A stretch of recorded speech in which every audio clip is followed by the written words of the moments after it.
Hello, and welcome to the Borealis Experience.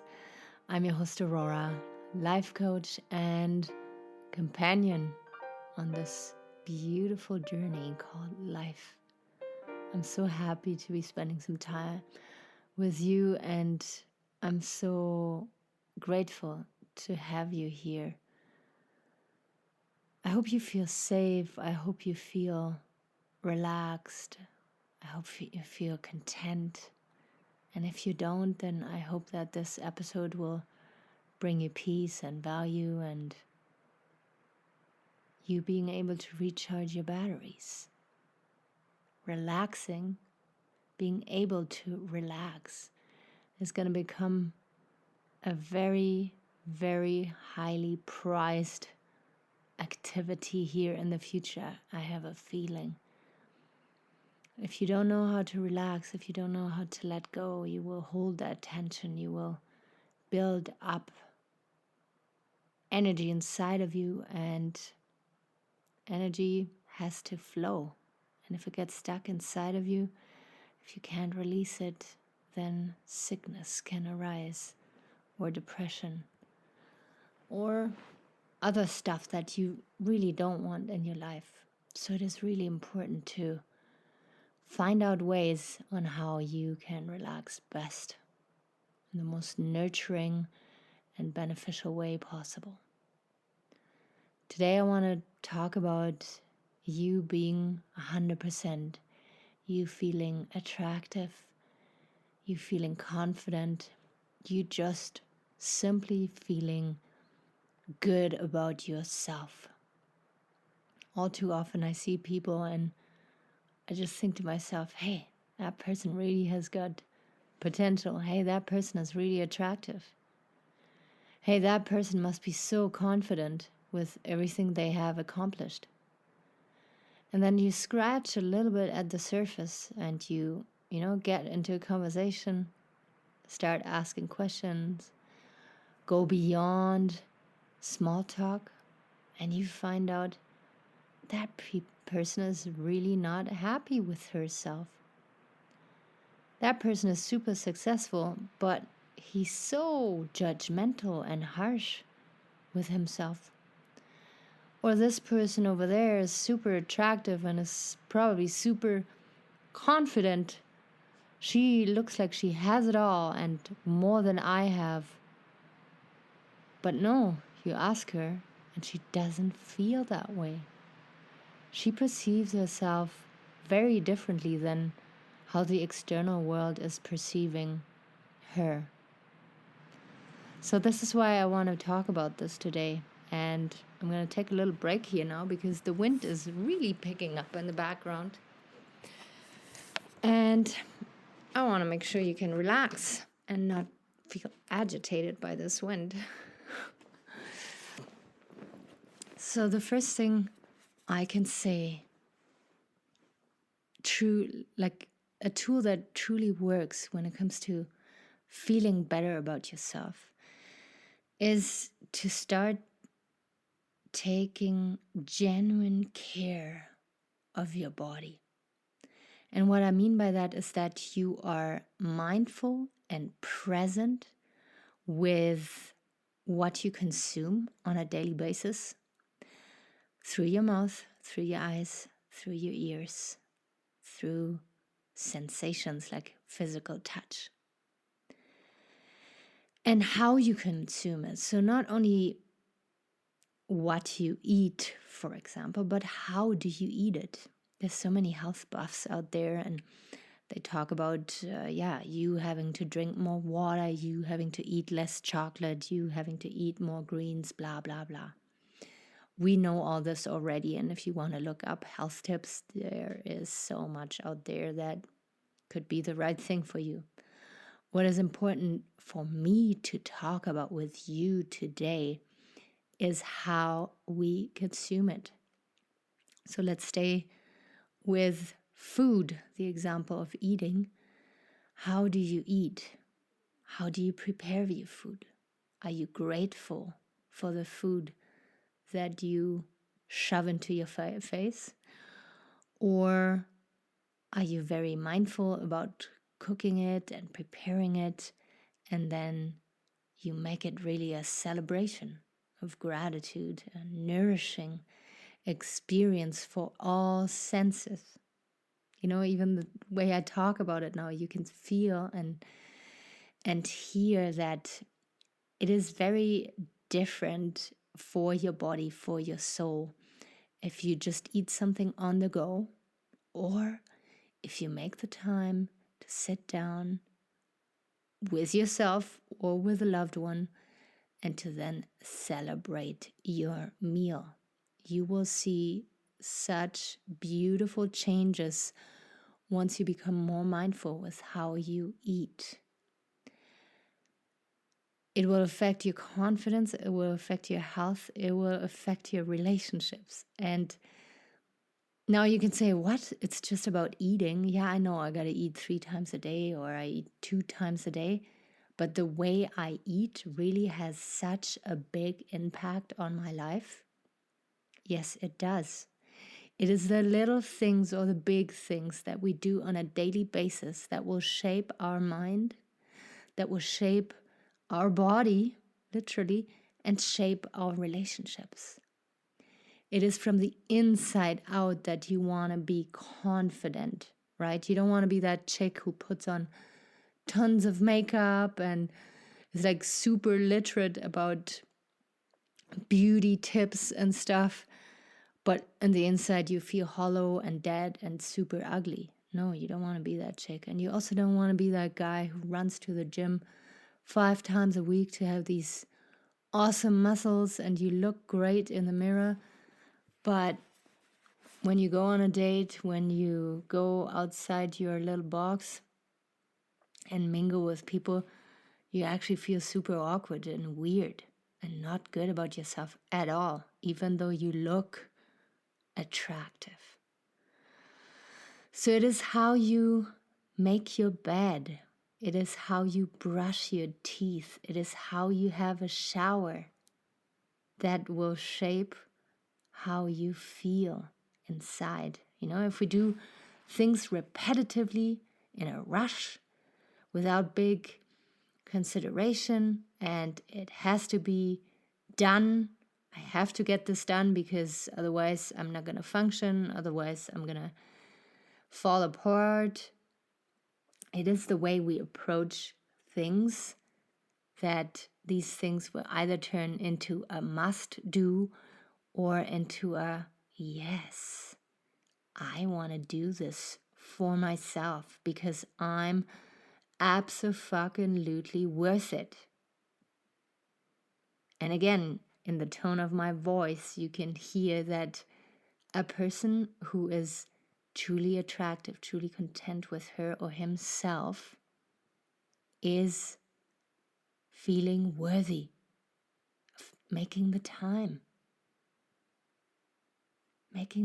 to enjoy the little things. Another thing that will make you feel super attractive is if you find a hobby, even better if it's a job, but a hobby is awesome enough already, that you can totally immerse yourself in. And it can be everything that you can think of. If you put your focus into it, if you have that drive to become better, if you have that passion, if you wake up in the morning and it just lights you up to know that you can engage in that activity again. This is the activity you should actively pursue. And another thing that I want to add to that is if that activity happened to serve a bigger purpose, if it happens to serve other people, right outside of your bubble, or even humanity, if that activity is simply bigger than yourself, on a day where you just feel like, I have a headache, or today I don't really have the time for it, but you do it anyways, This is an activity that you should cling on to with your life. You know, these videos who receive like over millions of clicks on YouTube of, you know, street sweepers or people at McDonald's or, you know, jobs that people in general look down to. But you see the people in the videos who are truly enjoying themselves, and they, you know, they engage in the activity because they know it serves a bigger purpose. They love what they do so much because they know it serves a bigger purpose. And that is so incredibly attractive. Another thing that is so beautiful to see and to watch is when someone is in a state of flow. And again, it doesn't matter what it is. Is it a chess player? Is it a swimmer? Is it a tree climber? Is it a tennis player? Is it a musician? Is it a magician? Is it a mechanic? I think you know what I mean, but let's say it differently. That person is describing something to you or demonstrating something to you, and they have this spark, they have this electricity, they have that, you know, ecstatic feeling that sparks over to you when they just talk about it.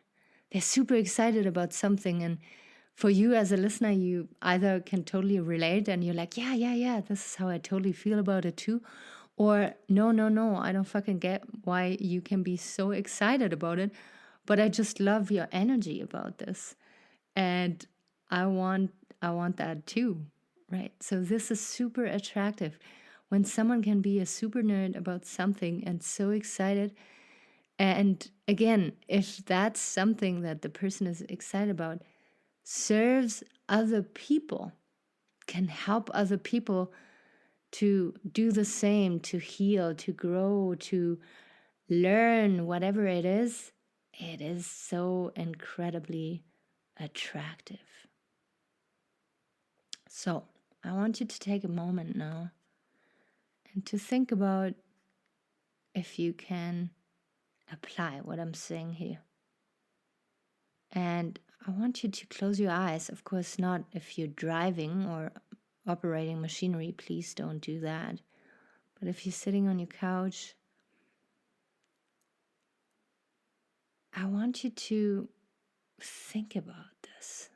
Like, do you really think that attractiveness is only how you look like?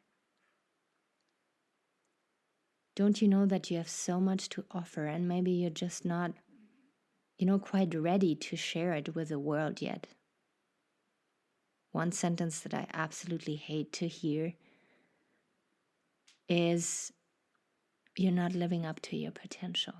You have so much to offer to this world, yet you are not living up to your potential. This is such a crazy, mean sentence. And I know people who say that mean it good. Intentions are awesome. But some of the worst paths that people have walked here on planet Earth were paved with good intentions. If you are not ready to shine your light yet, if you have to do some healing first, some forgiving first, then acceptance is your best friend and your most attractive tool. To know for yourself, hey, this is where I'm at right now. I'm broke, I'm addicted, I'm not taking good care of my body, I'm not making time for my friends, I'm an asshole to my relatives. This is where I'm at right now. I see it, I accept it. But I don't want to sit in it for much longer. I want to change it. I want to make a difference. I want to feel better about myself. Then this is so absolutely valid. And then you're going to make baby steps towards betterment. You're going to slowly but surely take better care of yourself, because you will start to learn how endlessly precious and worthy you are. Another thing that is totally attractive is boundaries, being able to set boundaries. And if you're the absolute people pleaser, it will hurt at the beginning. It will feel super awkward because you're so used to serving others and pleasing others and all that jazz. But then also, I can tell you, you're probably that person who gets left for the asshole down the street, or for a person who's really, really, certain about how they feel about themselves. What you communicate when you are an absolute people pleaser is that, yeah, you are serving other people, but also, yeah, you can get trampled all over and you are replaceable. Sorry to say that, but this is what people make of it. And I'm sure that you can nod and say yes to what I just said, to that harsh reality. So a person is being left for an asshole, and then, look at the person who left you. Sometimes they confuse someone being confident and having boundaries with an asshole, which is their problem. But when it comes to you, please know that for a person who is getting to know you or knows you better longer, to learn what your boundaries are, to know what your no is, to know what your absolute yes is so incredibly sexy. Someone who tells you no is not someone who rejects you. It is someone who tells you, hey, this is what I want to be, and this is how I want to, sorry, not what I want to be, but this is how I want to be treated. And I want to be in a relationship with you, but I want you to respect this boundary. Of course, there's compromises and all of that, but to know where your limits are is incredibly attractive and is going to attract people to you, because this means that they themselves are also allowed to set boundaries with you, and in turn are able to be totally authentic. And this creates trustworthiness. And trustworthiness is one of the sexiest things that there is on planet Earth. I quickly want to dive into a female's experience of life. And this is just me and my experience. And it might apply to many, many women out there as well. But I don't want to generalize too much, although I love doing that. A woman wants to feel safe. A woman wants to know that she is with a man that is respected in society. So if you can be trustworthy, if you can have, your edges, if you can have your own hobby, your focus, your determination, then you have everything to feel attractive for yourself. And this will shine through your eyes, shine through your movement, shine through your words. And you can be your most attractive version that you want to be, that you can be. All right. I'm very, very excited all of a sudden to publish this episode. And as always, I want to hear what you feel and think. And if it resonates with you, please do us the favor to share with people. If you want to donate, you can buy me a coffee if you're really happy with my work and grateful and appreciative. I would love to receive a coffee from you. And if you want to hop over to Apple Podcast and leave me a review there and a 5-star rating, that's absolutely sexy too. Make sure to connect with me on Facebook. Aurora Eggert is my name there, or just join the Aurora Eggert coaching page. And yeah, I'm always curious to find out where people come from and what your story is, what your experience is. And I really hope you feel a little more attractive when you exit this episode today. All right, take good care of yourself, and I will be out there again on Thursday. Bye-bye.